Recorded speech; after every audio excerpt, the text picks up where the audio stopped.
Relationship between availability of resources and establishment of industries, यानी कि resources और industries के बीच में क्या रिलेशनशिप है।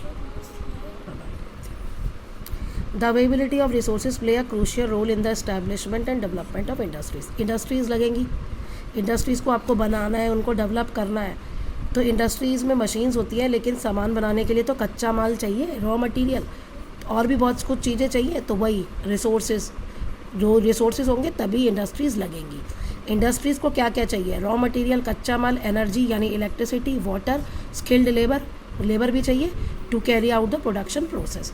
रीजन विद अबंडेंट रिसोर्सेज, अब वो जगह जहाँ पे ये सब होते हैं और फेवरेबल कंडीशंस होती है, वहाँ इंडस्ट्रियल हब यानी बहुत सारी इंडस्ट्रीज़ होती हैं। ड्राइविंग इकोनॉमिक ग्रोथ, वहाँ पे इकोनॉमिक ग्रोथ होती है, यानी लोगों को काम धंधा मिलता है, डेवलपमेंट। क्लोजर रुक, देखो अब क्या है, पहला क्या है? Raw material. Industries rely on study supply of raw material, उन्हें लगातार सप्लाई चाहिए, ये थोड़ी कि एक बार माल आ गया कच्चा उसके बाद बंद हो गया। अगर कॉटन का कपड़ा बनाना है तो उसे कॉटन थोड़े थोड़े टाइम पीरियड बाद चाहिए इंडस्ट्री को। द अवेलेबिलिटी ऑफ की raw material in a particular region can attract industries related to that resource. अब जहाँ जैसा रिसोर्स होगा वहाँ पे वैसी ही इंडस्ट्री लगेगी। जहाँ कॉटन ज़्यादा मिलती है वहाँ कॉटन की इंडस्ट्री लगेगी, ठीक है। जहाँ मिनरल्स, लोहा मिलता है ज़्यादा, वहाँ स्टील की इंडस्ट्री ज़्यादा लगेगी।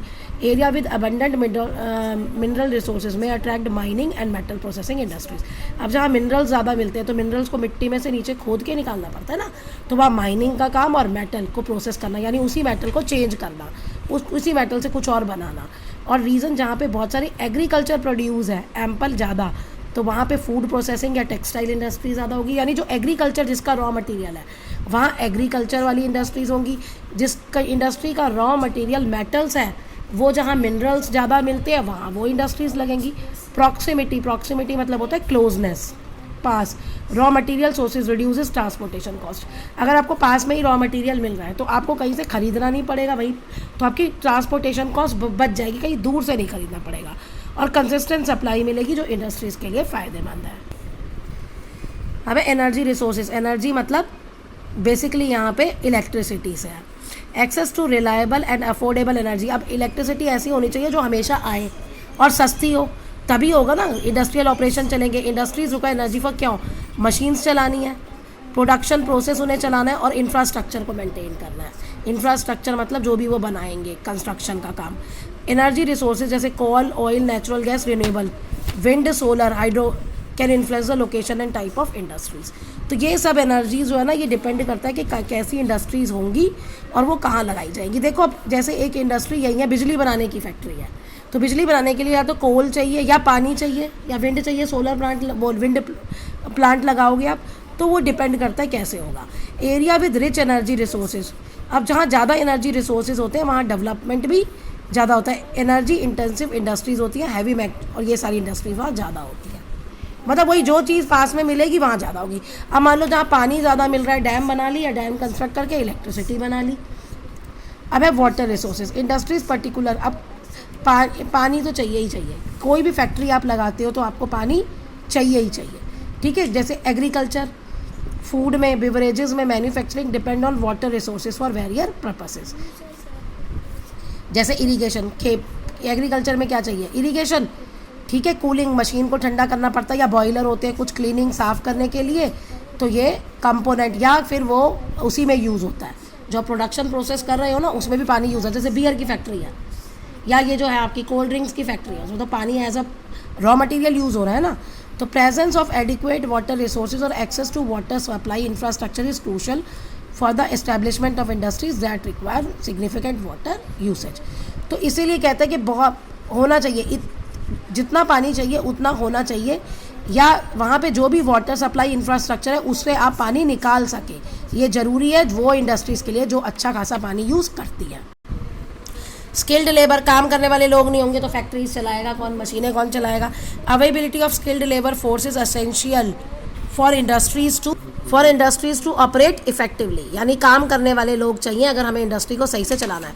Industries tend to establish themselves in the region with access qualified worker. तो अब इंडस्ट्रीज़ लगाते हुए किस चीज़ का ध्यान रखना पड़ेगा कि वहाँ पे हमें क्वालिफाइड वर्कर मिले, जिन जो एक्सपर्टीज़ यानी उनको जो नॉलेज और जो स्किल चाहिए मशीन्स रन करने के लिए, यहाँ फैक्ट्रीज़ को चलाने के लिए, वो उनके पास होना चाहिए। जैसे एजुकेशन इंस्टीट्यूशन होने चाहिए, वोकेशनल ट्रेनिंग, वोकेशनल होता है ये ट्रेनिंग करके ना आपको काम मिल जाता है। ऐसे सिंपल पढ़ के नहीं, ग्रेजुएट पढ़ के नहीं, जैसे कुछ और हो जिसको पढ़ो और तुम्हें उसके बाद उसी की नौकरी मिल जाए। ओवरऑल लेबर मार्केट होनी चाहिए, तो मतलब स्किल्ड और अनस्किल्ड दोनों। अब फैक्ट्री लगाते हुए ना इन सब चीज़ों का ध्यान रखना पड़ता है कि हमें रॉ मटेरियल आसानी से मिल जाए। एक्चुअली ये है factor that influence the location of a industry. तो दूसरी अब चेंज करके आ रहे हैं सिलेबस, लेकिन पहले इंडस्ट्री का पूरा चैप्टर है। तो उसमें पहला क्या है, हम ये देखेंगे कि भैया हमें रॉ मटेरियल मिल जाए।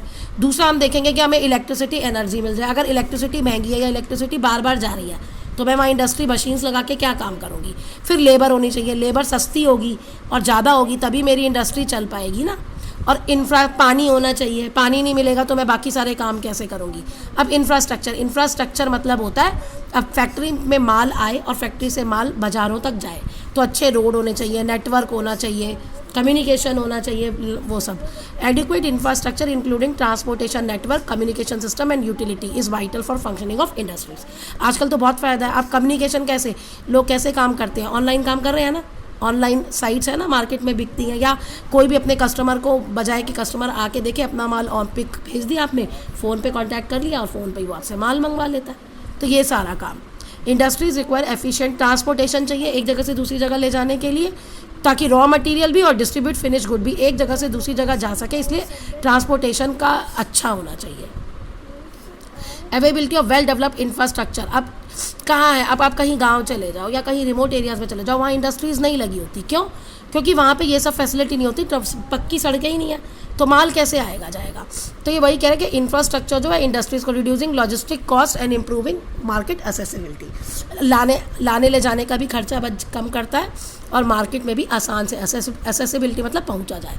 जब ये इंफ्रास्ट्रक्चर अच्छा होगा तो ये काम दोनों आसानी से होंगे।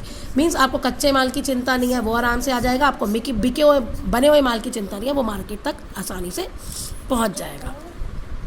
अब है गवर्नमेंट पॉलिसीज़ एंड इंसेंटिव। ये बहुत ज़रूरी है कि गवर्नमेंट जब भी आप कोई लगाते हैं इंडस्ट्री, तो ऐसे नहीं आपने लगा लिया, आपको गवर्नमेंट से परमिशन लेनी पड़ती है। तो गवर्नमेंट जितने आसान रूल बनाएगी उतना आपको बिज़नेस करने में आसानी होगी। ईज़ ऑफ डूइंग बिजनेस ये मोदी गवर्नमेंट कर रही है, कह रही है बस ऑनलाइन आप भरो, हमने ये पेपर वर्क बहुत कम कर दिया। तो ये वो है। Government policies and incentives are incentive मतलब मदद के रूप में आप ले सकते हो, तो उससे भी इंडस्ट्रीज़ लगती है। गवर्नमेंट में ऑफर क्या, टैक्स इंटेंसिव, टैक्स में कमी कर देगी, सब्सिडीज़ देगी। मतलब अगर कोई पूरा पैसा नहीं है तो गवर्नमेंट कहेगी थोड़ा सा पैसा हमसे ले लो, कोई बात नहीं मिला के कर लो। इंफ्रास्ट्रक्चर सपोर्ट देती है, इंफ्रास्ट्रक्चर में वही आ गया। Streamlined regulatory process to attract and facilitate industrial investment in specific reason.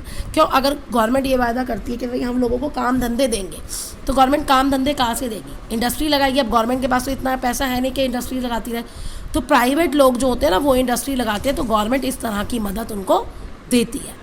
ठीक है, these policies promote to economic development. हो क्यों? एक इंडस्ट्री लग गई। अब देखो जो मोदी गवर्नमेंट है, आप न्यूज़ में सुनते हो जी टेस्ला का प्लांट भी इंडिया में लग रहा है, एप्पल का भी लग गया। तो मतलब क्या कि जो फ़ोन बाहर प्रोड्यूस होता था या जो टेस्ला की गाड़ी बाहर प्रोड्यूस होती थी वो अब इंडिया में भी बनने लग जाएगी।